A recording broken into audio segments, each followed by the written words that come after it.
হিজামা মানে শুধু চিকিৎসা নয়, এটা এক ধরনের শরীর ও আত্মার পরিশুদ্ধি।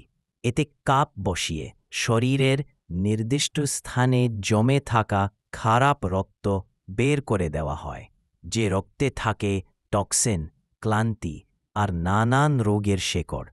রাসূলুল্লাহ সাল্লাল্লাহু আলাইহি ওয়াসাল্লাম তোমাদের চিকিৎসার শ্রেষ্ঠ উপায় হল হিজামা। ভাবো তো, যখন একজন ডাক্তারও বলেছিলেন একই কথা।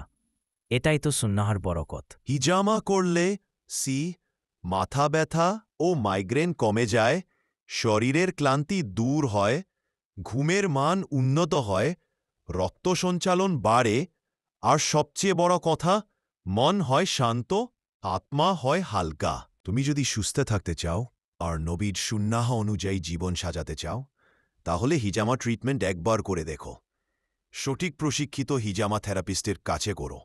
ইনশাআল্লাহ তুমি নিজেই অনুভব করবে পার্থক্য।